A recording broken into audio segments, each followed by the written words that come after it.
मावळिंगेच्या रावजी राणे हायस्कुलाच्या जागेचो प्रश्न आता सुटावो जाल्लो आसा। शेनवारा खासा सुवाळ्यात हे शाळेच्या विस्तारित इमारतीचे दबाजान लोकार्पण जाले।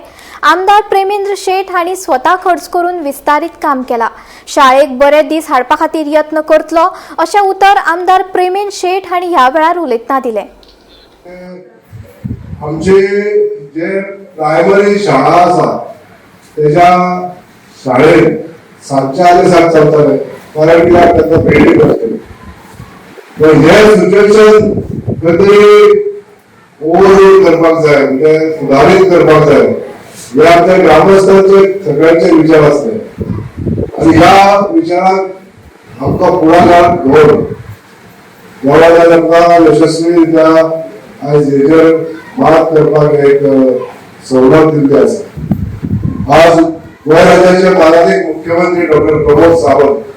जे ह्या डिपार्टमेंटाचे मुख्यमंत्री आसा आणि त्यांचे एक मोठं ध्येय आसा की प्रत्येक भुरग्याक आपल्या गावात असलेल्या शाळेत शिक्षण दिवप ही जर संद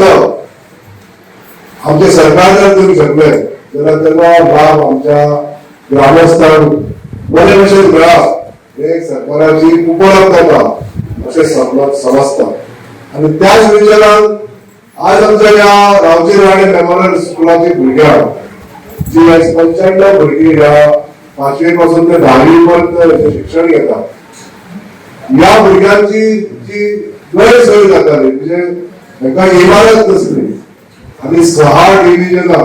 5वी पासून ते 10वी पर्यंत 6 डिव्हिजनां आमकां सकाळच्या आदेशाक जर एकोमोडेट करतलो सुरू करतलो जाल्यार एक 3 वर्ग नवे जाय आसले आणि ते 3 वर्ग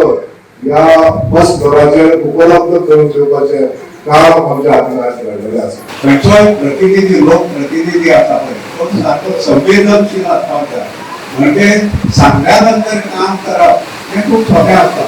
तेका तत्वे काडून दिले हे आमचें काम जावपाक जाय, हे आमकां हेची आमकां गरज आसा अशें म्हणून सांगल्या उपरांत तुमी करतात पण न सांगता त्या खंयचे संस्थेची किंवा एक शैक्षणिक संस्था त्या संस्थेची गरज वळखून पारखून ती पूर्णत्वा कडेन व्हरप हे जर कोणाकडून शिकचें जाल्यार तें आमच्या आमदारा कडून शिकचें। कारण ही तुमी सायडीक इमारत जी आहा ती पयली आसतली ती गव्हर्मेंट प्रायमरी स्कुलाची आणि थंयसर सरकारी प्राथमीक शाळा चलता त्या बरोबर हायस्कुलांनी क्लासी चलता पण हांगासर थोडे मातशे उलटे गजां गरज वळखून हांगासर तेन्ना ह्या वास्तूची गरज पडली ती वळखून एक अत्यंत सुंदर आणि उल्लेखनीय असे काम आमच्या आमदारांनी केले। हे काही शक्य होत नाही आहे कारण आमच्या शाळेतली मुलं इथं कमी होण्याचं आणखी एक कारण म्हणजे संध्याकाळची वेळ होती आणि त्याचबरोबर सुविधा नव्हत्या। तर सराच्या कृपेने म्हणा आशीर्वादाने म्हणा तर ही वास्तू आम्हाला आज मिळालेली आहे आणि आम्ही 1-2 वर्षामध्ये परिपूर्ण होऊ असे आश्वासनही मी देते कारण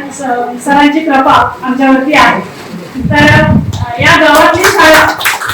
गावामध्ये असताना तर अशी स्थिती आमची आलेली होती की ही शाळा राहते की नाही आहे असा प्रश्न गेल्या वर्षी उपस्थित झाला होता आणि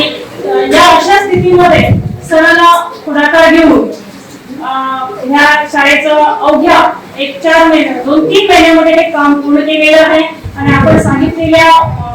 जो काही आपण वादा करतोय म्हणा त्या प्रकारे त्यानं जुलैच्या पहिल्या 4 तारखेला शाळा सुरू केली।